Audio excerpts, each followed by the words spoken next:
Thank you so much. So one of the speaker will be joining shortly. So, and since this is the last panel discussion, so we'll make it short and we'll try to make it more interesting. And also the fact that this is a panel discussion which focus on education, and we are going to talk about role of technology primarily into the education. Without taking too much time, I'll go to the Director of Technical Education, Mr. Raghu. If you could share especially your views around the kind of trends that you see, especially in the technical education space, on utilizing some of the things that we are actually noticing in the edtech space, and how Odisha has been able to experiment with it. In my capacity as the CEO of OSD and the Director of Technical Education and Training, we deal with the technical education for ITIs and polytechnics, not of the engineering colleges as such. So I think that would be, many people think that technical education director means the engineering colleges also come under the department. Yes, they do come under the department. In my capacity, I deal with ITIs and polytechnics. So just to start off with, first, if I can ask a pop-up question, how many of you have been within an ITI or a polytechnic within this audience? I am sure very few, except some of my colleagues who are sitting here, very few would have seen, because mostly in our life or in the education of children of people seated here, mostly you don't deal with ITIs and polytechnics. So here I would like to make a deviation. So technology, when it comes to ITIs, polytechnics, the diploma students, it's quite important. But what we have realized in Odisha is that there are certain elements that need to be detached from the ITI and diploma education that we do here. What's more important we feel here is to take a bit of a detachment from technology. I'll counter view here. See, technology for a 17-year-old, 18-year-old is not a difficult piece of thing to master. Everybody, 15, 16-year-old kids can master technology anytime. What we really need here, for a student here, is a life skill, kinetic skills, sports, things of that kind.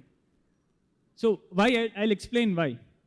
So any of us here, including me, most of our jobs can be taken away tomorrow by generative GPT technologies or any other technologies. But the job that a plumber does, the job that a carpenter does, the job that a machinist does, the job that an electrician does is something which can never be replaced by anybody. I mean, you make the best robot in the world, it can never be replaced. You need a person, you need a skilled person to do that job. And for that skilled person to pick up the job, there's a lot of talk about AI, ML, AR, VR and all that. But for students in the skilling field, what they need to master is the hands-on skill. So that's why I said in the beginning that we need to take a step away from all these kinds of tech terms going around, the jargon going around, and come back to actual hands-on skilling. So for a welder, you actually need to do that welding. You need to do the welding part. For an electrician, you need to set up the panel on the board. For a machinist, you need to make that block using CNC machining or something of that sort. No amount of edtech can take away that kind of skill. You cannot replace a teacher. You cannot replace a trainer. The trainer who holds the hands of the student and does the welding or does the electrician part. No amount of edtech can replace. This we have seen through the course of the pandemic. So that's why when I sit here, I am conscious of the role I am playing. And that's why I am consciously saying that when we talked about technology for skilling, we actually need to go back to the roots. We need to go back to the actual hands-on skilling. We need to give them life skills so that they can face interviews, they can face jobs outside the state, abroad as well. We need to give them kinesthetic skills. Because if you want to do a fine welding, if you don't want to do a fine job of carpentry, you need your hand-eye coordination. You need to have hands which do not shake. You need to have legs which have the perfect balance. You need to stand for hours together. Technology cannot replace all this. So technology can only be an add-on. Right. That's what I'm saying. Yeah. No, absolutely. I completely agree with you. But one of the facts is that technology is a great enabler, and it's also allow you to do things on a scale. So I'll go to the managing director from OKCL, Dr. Manoranjan. if you'd like to add, especially from your organization perspective, as to how has been your experience over the years, especially during the pandemic, in terms of utilizing some of the technological platform that the state government has been able to put in place, or maybe you, OKCL has done it, how has been those experiments? Thank you. First of all, I like to thank ET government for giving us these opportunities on this stage. At Odisha Knowledge Corporations, before going to technology, I like to brief the audience that Odisha Knowledge Corporations Limited is an initiative of Government of Odisha and Maharashtra Knowledge Corporations, and we are working with the mandate for e-learning, e-governance, and e-empowerment solutions for the masses. We are given that mandate to work for the last mile people. Then when we are talking about the technology, in my organizations, everything is revolved around the technology. We are working with around 600 enablers. We named them as authorized learning centers placed in each and every part of our state. We are managing 7,500 cloud computers to train at least 40 to 50,000 students in each year, in each financial year. When we are talking about technology enablement, when we are talking about training, basically our training is to empower the masses. When we are talking about training about the masses, then this is a mass training. So mass training always demands standardizations. Then when that is in standardizations, the need of technology is very much at our operations. So we are into technology, we develop different kind of learning materials, what we used through the technology frameworks, and which are consumed by our learners at the grassroots level. Then we are also using other technologies to develop personalized learning. We are using AI for personalized learning for each and every person based upon the data available along with us. We are analyzing the data, day-to-day learning of these students, learners, and accordingly populating that content for themselves to learn in a better way. Again, when we are talking about mass adoptions of technology, we are also using gamification. Means that difficult concept we are converting into very curative games for their adoptions, for their enjoyment, and to adopt that learnings from the core of their hearts. And what are the data generated during our training programs? What always happening at the grassroots level, we are analyzing the data, and based upon that learning, we are further curating contents for themselves. As you rightly asked, that during pandemic, that time there is really a challenge. We all are at home. We are operating from home. We thought to start one program in the name of JRPI. That's a good thing is that before pandemic, during 2018, October 2nd, we launched a program in the name of Job Readiness Program for Youth. And during pandemic, we thought, why not to popularize this particular program for the youths of Odisha in different districts and create some kind of gig workforces, which one is very much needed at that time. And with that particular process, we trained around 2,000 youths across the state. We trained them in different technologies, in different ideas, to write blogs, to create small contents for different corporations. And I am very much happy to share my experience. Within a year, we found each and every learner are earning around 8,500 rupees per month for as a self-employment opportunities. So we are promoting those learners coming to our centers for gig works, for the freelancing opportunities. And in another part, in that space of e-governance, this is a nice example. When we are creating your technical workforce at the grassroots level, till now, around 2 lakhs technology trained persons are available in our states, what is created through our different learning program and activities.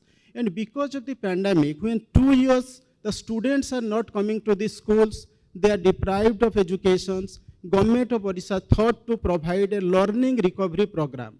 That program meant that within 90 days, how to train 40 lakh students, 2.5 lakhs teachers, and provide that losses occurred during this pandemic.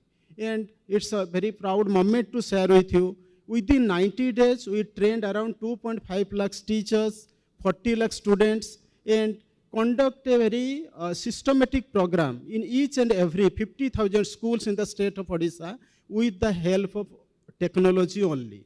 Therefore, Right. it may be e-learning, it may be e-governance, and in case of e-empowerment, technology is really helping us, technology is really helping the states to provide the right kind of solutions at the right time. Right, Thank you. absolutely. I agree with you that technology is creating some type of leeway and enabling environment in order to deliver the kind of work that you have been doing. I'll go to now Professor P.K. Nanda. Professor Nanda, I would like you to emphasize on a very particular point. And we all observed that during the pandemic, a lot of things went hybrid, because that was the only option available, and remote learning became very popular. And we did struggle with the quality of the remote learning. So could you share, in a post-pandemic world, based on the experience that you had in your campus, what kind of effective method are being created in order to ensure that the hybrid learning both online and offline, remain up to the mark, both in terms of the students' engagement, the teachers' engagement, ultimately the quality of the learning that is available for anyone? Thank you. I think, yes, technology has become a boon during the pandemic. And yes, it was not prepared. I think the whole teaching community was not prepared, though there are some kind of blended mode learning was being used earlier. But then this unprecedented pandemic actually geared up to adopt to new changes. In a sense, initially during the pandemic, I think both the student community as well as the teaching community, they have to adopt kind of the new methods of remote learning, but I think within a very short time, the whole kind of the faculty community adopted it very swiftly. And the challenge was the kind of the laboratories or the sessionals, which actually was difficult. But nevertheless, though we could create content and for the students, and the students who were not able to participate because of some of the reasons, we could circulate the content which was delivered by the faculty members to the student. They can also kind of go through it offline and then come back for the, I think, the discussion. And then we created the learning management system, discussion tables for the faculty members. Could it be a Moodle platform? And through that, the students can anytime, I think, raise their queries and the faculty can answer. The advantage being the time was not restrictive to the classroom of 50 minutes. Rather, it could extend to any time during a night time or could be evening time, whichever was convenient. Though there was a schedule, but nevertheless, this learning management platform helped the students, those who could not clear the doubts, could come through and discuss with the teachers.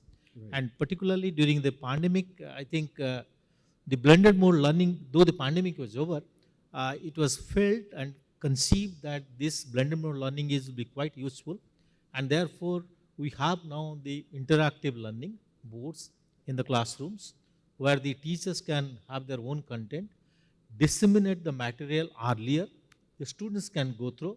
It's kind of a flipped classroom concept where the students can prepare themselves and it will be a kind of an inspiring session rather than a monologue session of teaching to the students. So solo learning has been replaced and the teacher has to inspire, kindle the thinking process of the student, thereby helping them to understand this. So blended mode learning is most welcome now and also will be the key takeaway from the pandemic for Right. this. So we are also going through the blended Right. mode learning. Dr. Sarojkant Mishra. Thank you. Could you share your views, especially on the fact that there were some of the challenges that we faced during the pandemic? As Professor Nanda said, the acceleration for most of the educational institute in terms of the digital transformation happens. That was true for other sectors also. But there were some challenges we faced on the quality, on access, and many of the secretaries today accepted here also that access still is a challenge because of the terrain of the state. So when you look at in the post-pandemic world today, some of those challenge on quality, on access, do you see we have been able to bridge that challenging gap in a post-pandemic world? Let's say tomorrow if you have to go completely hybrid, we'll be able to give one of the best quality hybrid learning to our student. Yeah. During the pandemic, actually, Silicon was fortunate that just 1 month before the pandemic, we had a workshop on how to utilize the Zoom platform. So it helped us, and within a week, we could start the classes. Though we faced a lot of difficulty the first couple of months, but we are learning in every class, we are learning every day, we were interacting with our faculty members. And one positive thing was that the students and the faculty, they were available 24/7 during pandemic because all are free. So we are having 3 classes for 1 class material. So that was one thing which we could manage the situation, but nothing can replace the eye contact of a faculty with the student. That was missing, and somehow there is a difficulty in understanding. But now we are accessing how to be prepared always, anytime, like using technology so that our teaching learning process can improve. And we are getting a lot of technology marketed by different companies. But there are some crucial things we are looking at, that it is not that we can afford everything, because we are spending the money, the fee collected from the students. And most of the colleges, they don't charge very high fee. So if it is affordable, that also you have to see. Usable. Yeah, sometimes technology may be very good, but it cannot be used by everybody. Sometimes we feel that we hired some technology, we purchased some technology, but it is lying idle. And then sustainable, because the technology is changing very fast. And if you buy something and then after 1 year we say that no, the gadget we have, the software we have, they are not compatible, then also that technology is useless. So looking at all these things, we are now developing slowly. One good thing is that interactive board, as Professor Nanda told, there actually the teaching becomes very easy. We don't have to erase anything. We can refer back the teaching whatever you have done in the first 5 minutes of the class also. Things are recorded, so the students can use it. So this is the hybrid mode, means we are teaching as the traditional mode, but still things are getting recorded because of the interactive board, and students can use it afterwards. But in India, remote teaching or learning is little difficult, because our students are not like that serious as if you compare to US. USA, like the students are paying for them, but here the parents pay for the students. So they are not that much serious. So supervised learning is always required. But yes, the facility for remote learning also should be there, so that the students who could not attend the class or could not follow it in the class, they have another chance to look at the material already there and recorded material, and that will help. Right, absolutely. So 2 of my last panelists are from technology side, and you work across various departments, various government organizations, and I think you'll be the right person to give exactly what kind of challenges that you face. So could you share, especially so far we have heard from our speaker around remote learning, some of the challenges that we faced during pandemic, and also as to how the technology could become an enabler, not a replacer of a one-to-one connect that students and teachers would normally have. What is your assessment of, let's say, the state of Orissa in terms of the opportunity that you see in the technology deployment from an education perspective? And if you have done any work here, if you could share something on that. Yeah, thank you. So for last 18 years, I'm in Japan, and last 1 year, I'm very much involved in different initiatives of Odisha government or different universities for skill development. Based on my experience, what I can see is still based on the Japan experience, I can see the skill development at the grassroots level, a lot of improvements we can do. Like for example, I'll give one example. In one of our customer, they are 100 years old company in Japan, and the person, the CIO, Chief Information Officer, he has completed class 10, and he is the CIO of the organization. Then I asked how he could become that, like that. Then I understood till 10th, whatever the teaching or the learning they get, that is sufficient to start as a worker in a factory, and from there they move to the top level, and which I think a lot of things we can learn from there. And I think Odisha, whatever our days it was there till 86, I have seen here, and last 30 years we could see a lot of changes, but still a lot can be done. And in terms of engineering educations, because recently we had hired few people in our local Bhubaneswar office, and I could say their industry readiness is still a lot of things we need to do, and I think government is taking actions, the universities are taking actions, and a lot of theoretical content we put, and there is a mismatch between the industry requirement and the engineering college they teach. I'll give one example. Recently, I was telling in another university, for many engineering colleges, they will not have industrial engineering and management still, and I was surprised. And we used to study this in 1990s, and still some of the engineering, because this gives the basics of what the industry looks like, what is the basics of supply chain, all basic fundamentals will be there. And unless that, you will be very difficult to survive in the industry. So those are the few things I have observed, and a lot of things, for example, in the grassroots level, AI, robotics, or generating interest in the robotics area, I think government is doing. I think some more can be done so that Odisha can become one of the AI and robotics hub. Right, absolutely. Mr. Mahapatra, I'll come to you. Earlier, the Director Technical Education spoke about the fact that we need hands-on learning experience, especially, but at the same time, there are a lot of things happening across the world on the next generation technology, especially AI, machine learning, robotics. And if you look at the central government push, especially under the Atal Tinkering Lab, there are a lot of push happening on, introducing these small things on robotics, 3D printing to students at the young age stage, so that they should have some intro, and if they are able to generate some interest, they should be able to take it forward. And your organization, especially you work in the robotic space, could you give us a sense of what is the market look like, what is the opportunity if somebody is in the audience, if they are interested, what it is like, and how the state like Orissa has been able to carve out something in robotics, if you could give something based on your working or your experience. See, I stand with Raghu sir, like the jobs with having no hands-on experience, that can't be replaced. And if you look at robotics specifically, and if you look at the context of Odisha and India and global context, if I speak about the market size is going to be roughly 167 billion by 2030. So it's growing with a CAGR of 17.7, and current spending last year is around 67 billion.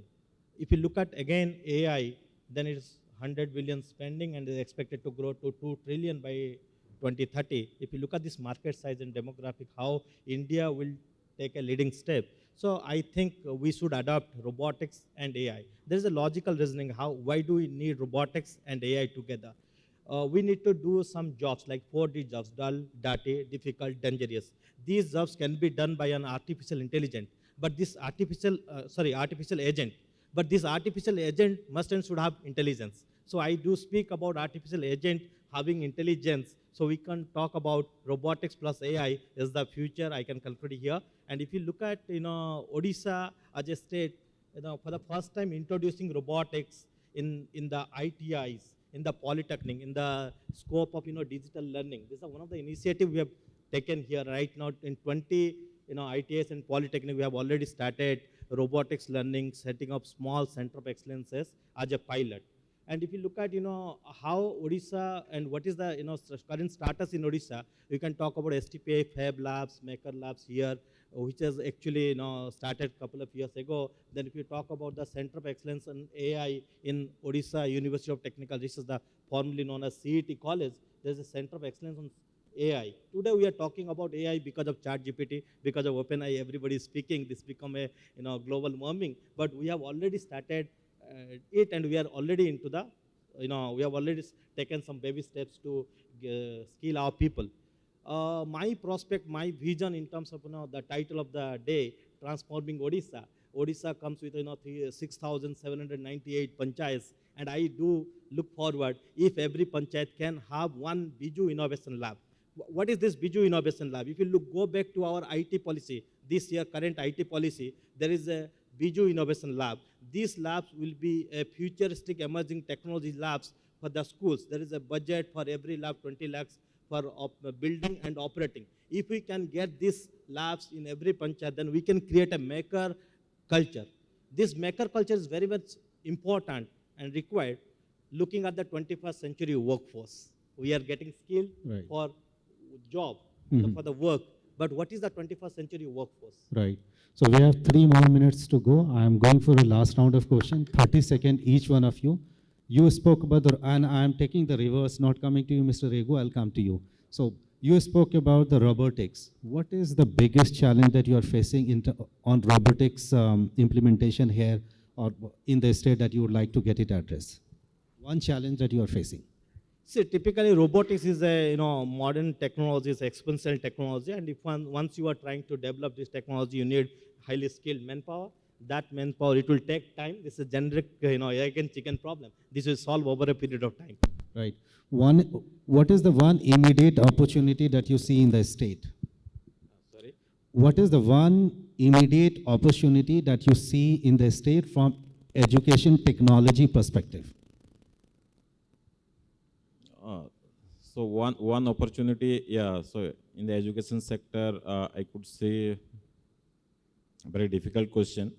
So whatever he told is around robotics, AI robotics, or that is the one area I could see. And apart from that, you have to see from the nano learning point of view. Okay, all micro learning, because people are not looking for a long term learning, basically like 1 year, 6 months, like that. It is more of a nano learning. Right, Yeah. right. Dr. Mishra, any one area in higher education, especially from engineering perspective, that we can address?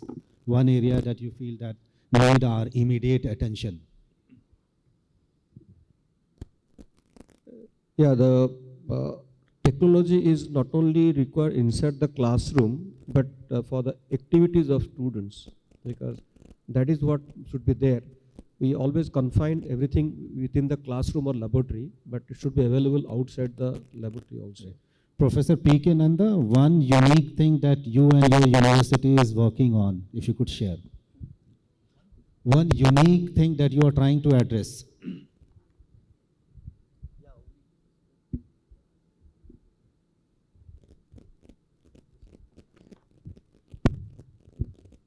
One unique thing, we have been doing it interdisciplinary actually research, and this is combining technology with agricultural science. We have established a Center for Climate Smart Agriculture to address the climate resilient kind of products, crops.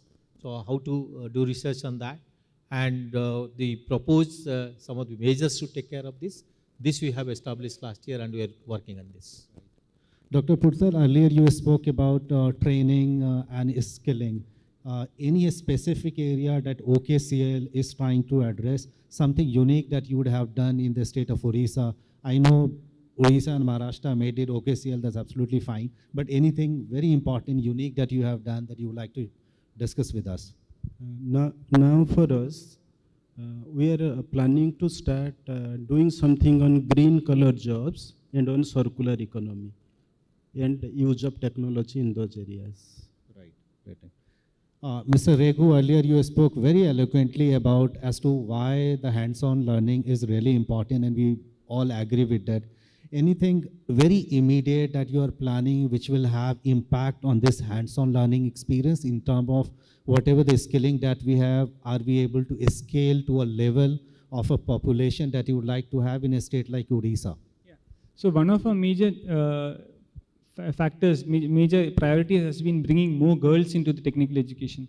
So for girls, to get them into welding, to get them into electrical, to get them into mining, these kind of areas, technology is very important because the technology is a major enabler in making these kind of male-dominated areas more amenable for girls to work in. For instance, nowadays, if you see a major subsea welding or a major welding for a pipeline, gas pipeline, can be done by a girl very easily because the technology doesn't, there is no demand for hardcore muscle power. So it's the finesse that matters. For that, what we are doing is, Government of Odisha is taking more and more ITIs into the remotest corners of the state. We plan to bring ITIs into all the subdivisions of the state, and also trades which are male dominated, we encourage more and more girls to apply for those trades. And I'm really glad you bring this very important thing on the girls' part, especially the gender diversity. And earlier in the day, we have Ms. Padi, and she was also giving the presentation. She also spoke about, I think we need to have more and more conversation around women participation, girls' participation in such conferences, as well as in our education system, in next generation technology as well. So thank you so much for being such a wonderful panelist. We have completely exhausted our time. So thank you so much once again. Thank you.